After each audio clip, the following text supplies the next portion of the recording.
तो मेरे बहुत ही प्रिय और बेहद सम्मानित साथियों, हृदय की असीम गहराइयों से अभिनंदन, बहुत बहुत हार्दिक स्वागत। साथियों, कुंडली, कुंडली विश्लेषण, कुंडली के ज्ञान और ज्योतिष की बहुत सी परतों को उधेड़ने का, उसके नीचे से रहस्यों को उद्घाटित करने के इस विशिष्ट कार्यक्रम में पुनः आपका स्वागत, अभिनंदन करते हैं। और फिर से हम एक ऐसा कमेंट आपके लिए लेकर के आए हैं जिसमें सीखने के लिए बहुत कुछ है आपके लिए। यदि आप ज्योतिष के विद्यार्थी हैं, जिज्ञासु हैं या एक लेमैन है, सभी के लिए ये कारगर कार्यक्रम है।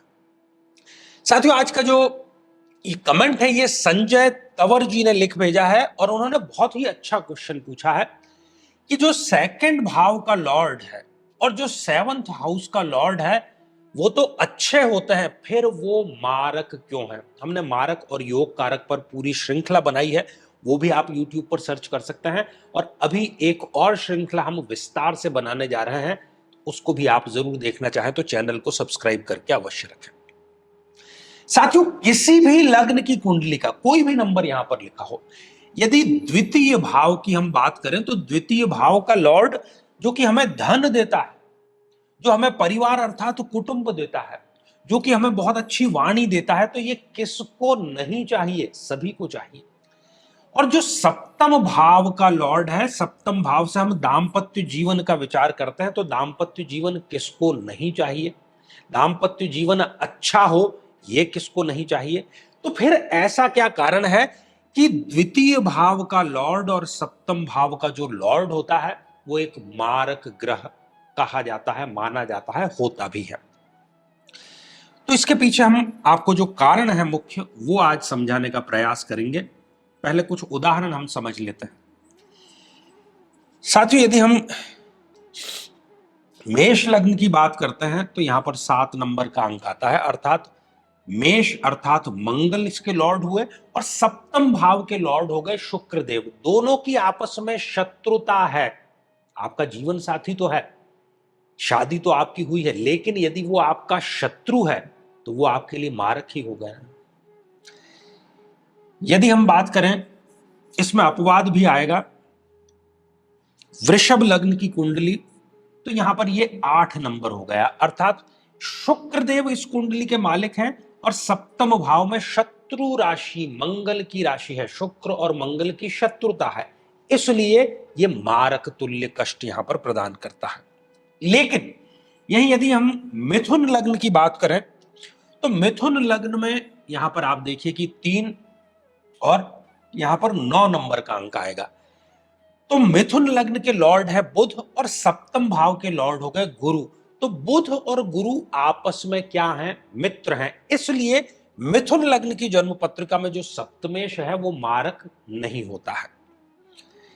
इसी प्रकार से यदि आप कर्क लग्न की जन्म पत्रिका की बात करेंगे तो यहां पर ये 10 नंबर आएगा। तो कर्क लग्न के लॉर्ड हो गए चंद्रमा और सप्तम भाव के लॉर्ड हो गए शनि। तो चंद्रमा और शनि ये दोनों आपस में शत्रु हैं, इसीलिए कर्क लग्न में सप्तम भाव का लॉर्ड शनिदेव एक मारक रिजल्ट प्रदान करता है। यदि हम बात करें सिंह लग्न की, तो सिंह लग्न में भी आप देखेंगे कि सिंह लग्न सूर्य का लग्न है और यहां पर 11 नंबर।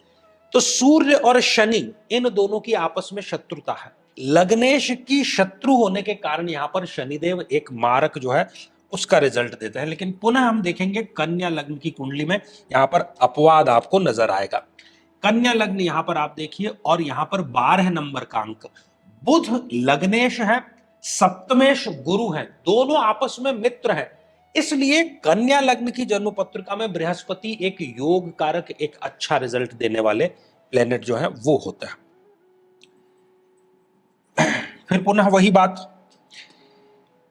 तुला लग्न की कुंडली में यहां पर 7 और यहां पर ये 1 नंबर। तुला लग्न शुक्र की और सप्तम भाव के लॉर्ड हो गए मंगल, इसलिए तुला लग्न में मंगल एक मारक ग्रह होते हैं।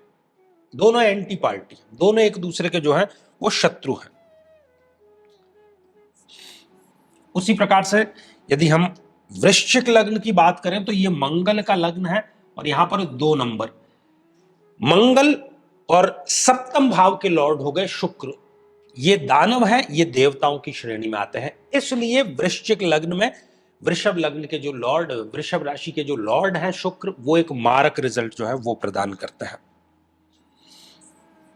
और फिर यहां पर एक अपवाद जो है वो आप देखेंगे कि आता रहेगा। धनु लग्न में यहां पर 3 नंबर, गुरुदेव का ये लग्न है और सप्तमेश बनते हैं बुध, दोनों आपस में मित्र होने के कारण धनु लग्न में बुध एक योग कारक ग्रह होता है, चाहे वो सप्तमेश क्यों ना हो। इसी प्रकार से जब हम मकर लग्न की जन्म पत्रिका देखेंगे और यहां पर आप देखिए कि 4 नंबर आएगा, तो ये शनिदेव का लग्न है और सप्तम भाव के लॉर्ड है चंद्रमा, दोनों जो है वो आपस में शत्रु हैं, इसलिए मकर लग्न में चंद्रमा जो कि सप्तमेश है एक मारक का रिजल्ट जो है वो प्रदान करता है। फिर कुंभ लग्न की यदि हम बात करें तो कुंभ लग्न यहां पर देखिए और यहां पर 5 नंबर सूर्य की राशि आती है, सूर्य सप्तमेश है, इसलिए दोनों एक दूसरे के शत्रु होने के नाते कुंभ लग्न में सप्तमेश सूर्य एक मारक ग्रह होता है। और पुनः एक अपवाद की स्थिति हम यहां पर जान सकते हैं और वो है मीन लग्न की जन्म पत्रिका में। ये साथियों मीन लग्न की यहां पर जन्म पत्रिका आ गई और यहां पर हम देखते हैं तो 6 नंबर का जो अंक है वो आएगा। गुरुदेव का लग्न है और सप्तमेश है बुध, दोनों आपस में मित्र हैं, इसलिए बुध मीन लग्न में एक योग कारक ग्रह होता है। तो हमने इस प्रश्न, इस कमेंट के माध्यम से ये जाना कि ये जरूरी नहीं कि सप्तम भाव का जो लॉर्ड है वो मारक ही हो, कोई जरूरी नहीं।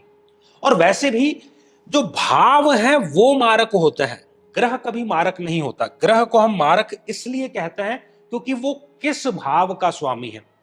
यदि वो दोनों ही बुरे भावों का स्वामी है तो हम कहते हैं कि ये मारक ग्रह है।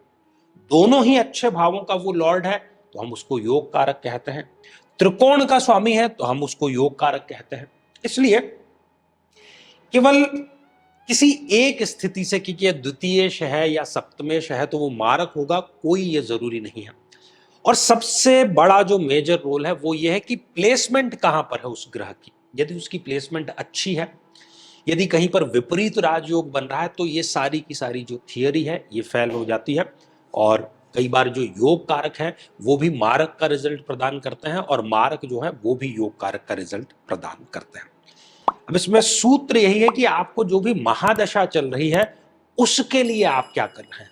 तो महादशा मंत्र साधना जो दीक्षा है वो उसका रामबाण इलाज है। साथियों हमारे जोधपुर कार्यालय में हम प्रतिदिन सायंकाल 5 बजे समस्या समाधान शिविर और आध्यात्मिक चर्चा इसका आयोजन करते हैं जो कि ऑफलाइन है। उसमें यदि आप भाग लेना चाहें तो संपर्क आप कर सकते हैं। और यदि आप भी चाहते हैं कि आपकी कुंडली का विश्लेषण हो, जिस समस्या से आप जूझ रहे हैं उस समस्या का निदान हो, तो आगामी समय में मैं स्वयं इन शहरों में उपस्थित रहूंगा। आप समय लेकर के मिल सकते हैं या टेलीफोनिक अपॉइंटमेंट भी आप प्राप्त जरूर कर सकते हैं। तो साथियों आज के लिए केवल इतना ही, और इसी मंगल कामना के साथ में कि आप सभी सपरिवार स्वस्थ, समृद्ध और शांतिपूर्वक जीवन व्यतीत करें। नमस्कार।